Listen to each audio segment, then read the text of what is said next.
வணக்கம் நண்பர்களே. 350 சிசியில் புது ட்ரையம் பைக் வந்து வரப்போகுதுங்க. அதுவும் வந்து ஹண்டர் ப்ரைஸில் இனிமேல் ட்ரையம் பைக்கை நம்மளால் வந்து வாங்க முடியும். அதே மாதிரி 350 சிசியில் புதிய பல்சரும் வந்து சேலுக்கு வந்து வரப்போகுது. டொமினாரில் நியூ மாடல் வந்து வரப்போகுது. இருக்கிற பல்சர் 125, 150, 220 இது எல்லாமே ஓவரால் டிசைனை பஜாஜ் வந்து சேஞ்ச் பண்ண போகிறாங்க. இதெல்லாம் நான் எப்படி சொல்கிறேன்னு கேட்குறீங்களா? ரீசெண்டாக ராஜீவ் பஜாஜ் ஒரு இன்டர்வியூவில் எக்கச்சக்கமான விஷயங்கள் வந்து சொல்லியிருக்காரு. அப்போ அடுத்த ஒரு 6 மாதத்தில் 7-8 ப்ராடக்ட் இந்தியாவில் வந்து லான்ச் ஆக போகுது.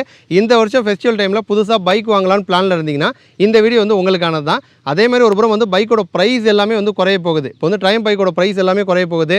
பல்சர் டொமினார் பைக்கோட ப்ரைஸும் குறைய போகுது. எந்தெந்த ப்ராடக்ட்டுக்கு எவ்வளோ ப்ரைஸ் குறைய போகுது அப்படிங்கிறதையும் இந்த வீடியோவில் நான் வந்து டீட்டெயிலாக வந்து சொல்லியிருக்கேன். வீடியோ ஸ்கிப் பண்ணாமல் ஃபுல்லாக பாருங்கள். அரைக்குறையாக பார்த்துட்டு கமெண்ட் பண்ணாதீங்க. ஃபுல்லாக பார்த்தீங்கன்னா தான் வரப்போகிற புது ப்ராடக்ட் பற்றியும் எவ்வளோ ப்ரைஸ் குறைய போகுது அப்படிங்கிறத பற்றியும் டீட்டெயிலாக நீங்கள் வந்து தெரிஞ்சுக்க முடியும். அதே மாதிரி எப்போதும் நான் சொல்கிறது மறக்காமல் சப்ஸ்கிரைப் பண்ணி விடுங்க. ஏன்னா வந்து ஒரு கண்டென்ட்டும் முடிஞ்ச வரைக்கும் பெஸ்ட்டாக உங்களுக்கு வந்து கொடுத்துட்ருக்கோம். ஸோ உங்கள் சைட்லேருந்து சப்ஸ்கிரைப் பண்ணி சப்போர்ட் பண்ணுங்கள். இப்போ புதுசாக பைக் வாங்க போகிறீங்க, ஸ்கூட்டர் வாங்க போகிறீங்க, ஏதோ ஒரு கன்ஃபியூஷன் இருக்குது அப்படின்னா எந்த டவுட்டாக இருந்தாலும் இன்ஸ்டாவில் கேளுங்க. கண்டிப்பாக நாங்கள் வந்து ரிப்ளை பண்ணுவோம். வாங்க இப்போ நம்ம வீடியோக்குள்ளே போகலாம். ட்ரையம்பில் நியூ ப்ராடக்ட் வந்து வரப்போகுதுங்க. அதுவும் வந்து ஆல்ரெடியே இந்த ஒரு செக்மெண்ட்டு 350 சிசி செக்மெண்ட்டு இந்தியாவில் செம்ம டஃப்பில் போயிட்டுருக்கு. அந்த செக்மெண்ட்டுக்குள்ளே புது ப்ராடக்ட் வந்து வரப்போகுது. ஒரு சைடு வந்து ட்ரையம்ப் வருது, இன்னொரு சைடு பார்த்தீங்கன்னா பஜாஜில் பல்சரில் 350 சிசி கொண்டு வராங்க. ஆல்ரெடி 400 சிசி இருக்குது, 250 இருக்குது. நடுவில் இப்போ 350 சிசியில் நியூ ப்ராடக்ட் வந்து வரப்போகுது. டொமினார்லேயும் 350 சிசி வந்து வரப்போகுது. டொமினார் பொறுத்த வரைக்கும் 400 இருக்குது, 250 இருக்குது. அதுலேயுமே 350 சிசியில் நியூ ப்ராடக்ட் வந்து வரப்போகுது. சரி, என்ன ஆச்சு பஜாஜுக்கு? ஏன் வந்து சம்மந்தமே இல்லாமல் 350 சிசியில் கொண்டு வராங்க அப்படின்னு கேட்டிங்கன்னா காரணம் இருக்குங்க. செமையான காரணம் இருக்குது. நமக்கேற்ற ஒரு காரணம் இருக்குது. விலைலாம் குறைய போகுது. என்னென்னா லாஸ்ட் இயர் நம்ம இந்தியாவில் ஜிஎஸ்டி 2.0 வந்து கொண்டு வந்தாங்க. அந்த ஜிஎஸ்டி வந்த பிறகு எந்த ப்ராடக்டோட எந்த பிராண்டோட பைக்கெல்லாம் வந்து ப்ரைஸ் அதிகமாக குறைஞ்சதுன்னா கவாசகியை சொல்லலாம். ஏன்னா வந்து ஒரு 20,000லேருந்து 30,000 வரைக்கும் ப்ரைஸ் வந்து குறைஞ்சிது. அப்பாச்சி சொல்லலாம். நம்ம 300 சிசி அப்பாச்சி இருக்குல்ல, அதெல்லாம் 20,000லேருந்து 25,000 வரைக்கும் விலை குறைஞ்சிது. ராயல் என்ஃபீல்டு பைக்குன்னு எடுத்துக்கிட்டோன்னா, ஏன்னா அவங்க தானே டேபிள் டாப்பரு அந்த ஒரு செக்மெண்ட்டில். அப்போ அவங்களோட ப்ராடக்ட் எல்லாமே 15,000லேருந்து 20,000 வரைக்கும் விலை குறைஞ்சிது. அப்போ ராயல் என்ஃபீல்டு பைக்குக்கு ஆல்ரெடி ஒரு எமோஷன் இருக்குது, நல்லா சேல் ஆகிட்டு இருக்குது, விலையும் குறையுதுன்னா மக்கள் அதை வாங்க ஆரம்பிச்சிருவாங்க. இன்னொரு சைடு பஜாஜ் எடுத்துக்கிட்டோன்னு வச்சுக்கோங்களேன், அவங்களுக்கு இப்போ இந்தியாவில் சேல் ஆகுது அப்படின்னா 3ல் 2 பங்கு பல்சர் பைக் மட்டும் தான் சேல் ஆகுது. அந்த பல்சரில் 3ல் 2 பங்கு வந்து 125, 150 மட்டும்தான். ஒரு 200க்கு மேலே போயிட்டோம் அப்படின்னாலே பஜாஜில் பெருசாக ரீச் கிடையாது. அப்படி இருக்கிறப்ப டொமினாரும் வந்து ஒர்க் அவுட் ஆகலை. டொமினார் வந்து ராயல் என்ஃபீல்டுக்கு போட்டியாக கொண்டு வந்தாங்க. இத்தனைக்கும் வந்து அதாவது வந்து ஒரு ஃபாஸ்டஸ்ட் க்ரூசர் இல்லைனா பவர்ஃபுல் க்ரூசர் அப்படின்னு வந்து சொன்னாங்க. ராயல் என்ஃபீல்டு பைக்கோட பவர் அதிகம், டார்க் அதிகம், ஃபாஸ்ட்டாக போகும் அப்படிங்கிற மாதிரி ராயல் என்ஃபீல்டை ஒரு யானையோட கம்பேர் பண்ணி டொமினார் பைக்கை வச்சு வம்புழுத்தாங்க.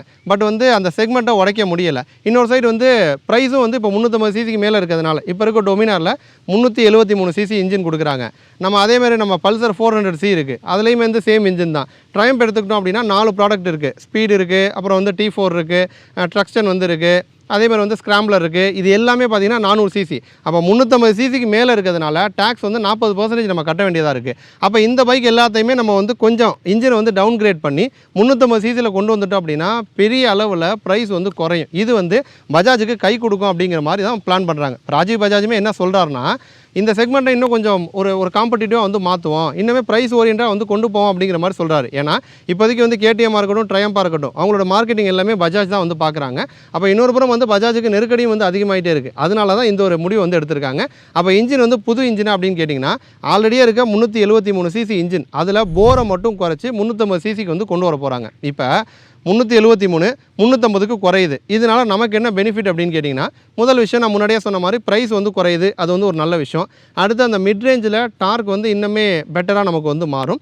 அதேமாதிரி நமக்கு வந்து சிட்டிலலாம் வந்து ஓட்டுறதுக்கு நல்லாயிருக்கும். ஓரளவு ஃபியூவல் எஃபிஷியண்ட்டாகவும் இருக்கும்னு வச்சுக்கோங்க. இதெல்லாம் வந்து ப்ளஸ்ஸு. அப்போ ப்ளஸ் மட்டுமா இருக்கும், மைனஸும் இருக்கும்ல. மைனஸ் என்ன அப்படின்னா, ஒரு சைடு வந்து அந்த ஹை அண்ட் பர்ஃபார்மன்ஸ் அப்படிங்கிறது குறையும். அதேமாதிரி பிராண்டு வேல்யூன்னு ஒன்று இருக்குது. இப்போ வந்து ஒரு ட்ரையம்ப் பைக் அப்படின்னா அது வந்து ஒரு பணக்கார பசங்க வாங்குறாங்க அப்படின்னா அவங்க வந்து ப்ரைஸுக்கு இம்பார்ட்டன்ஸ் கொடுக்க மாட்டாங்க. பர்ஃபார்மன்ஸ் தான் எதிர்பார்ப்பாங்க, ஸ்டைலாக இருக்கணும்னு எதிர்பார்ப்பாங்க, நல்ல பிராண்டு வேல்யூ இருக்கணும்னு எதிர்பார்ப்பாங்க. உதாரணத்துக்கு சொல்லணும்னா, நான் காலேஜ் படித்தப்போ 10 வருஷத்துக்கு முன்னாடி ஆப்பிள் அப்படிங்கிறது ஒரு பிராண்டு. பட் இன்றைக்கி ஐஃபோன் அப்படிங்கிறது எல்லாருமே யூஸ் பண்ண ஆரம்பிச்சிட்டோம். அப்போ அந்த பெரிய பிராண்டுக்கான அந்த வேல்யூ வந்து குறைஞ்சிருக்குன்னு தான் சொல்லணும். அந்த மாதிரி ஒரு பணக்காரங்க மத்தியில் ட்ரையம்ப் வந்து விலை கம்மியாக கிடைக்குது, 350 சிசியில் கிடைக்குதுன்னா பர்ஃபார்மன்ஸ் குறையுது கிடைக்குதே அப்படிங்கிற விஷயத்தில் அவங்க வந்து காம்ப்ரமைஸ் பண்ணுவாங்களா அப்படிங்கிறது ஒரு கேள்விக்குறி.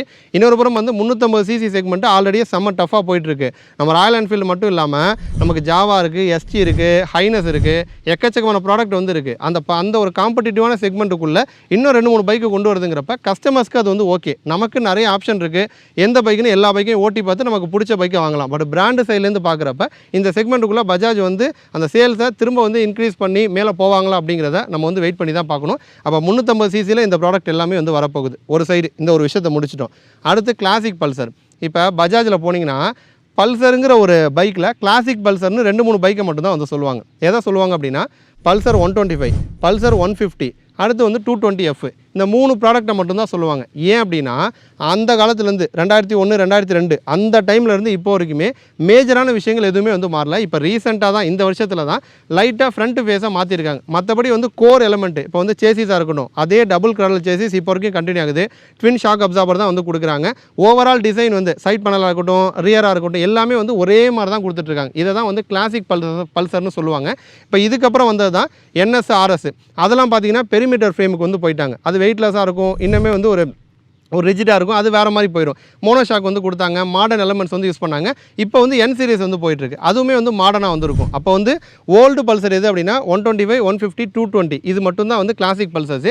இதில் அப்டேட் வந்து கொடுக்க போகிறாங்க. என்ன அப்டேட் அப்படின்னா இன்ஜினை மாற்றுறாங்க. ஆல்ரெடி வந்து DTS இன்ஜின் இருக்குது. இப்போ இன்னுமே ரிஃபைன் பண்ணி இன்ஜினில் அப்டேட் பண்ணுறாங்க. சேசிஸ் வந்து மாற்றுறாங்க. ரியரில் வந்து மோனோஷாக் வரலாம் அப்படிங்கிற மாதிரி சொல்லியிருக்காங்க. அப்போ வந்து ப்ராடக்ட்டே பார்த்தீங்கன்னா டோட்டலாக சேஞ்ச் ஆக போகுது. இந்த வருஷம் கொடுத்த அப்டேட்டு ஜஸ்ட் வந்து ஏதோ ஒரு விஷயத்தை மாற்றணும்னு ஃப்ரண்ட்டை மட்டும் மாற்றுறாங்க. பட் அப்கமிங்கில் வரப்போகிற ப்ராடக்ட் வந்து கம்ப்ளீட்டாக எல்லாமே சேஞ்ச் ஆக போகுது.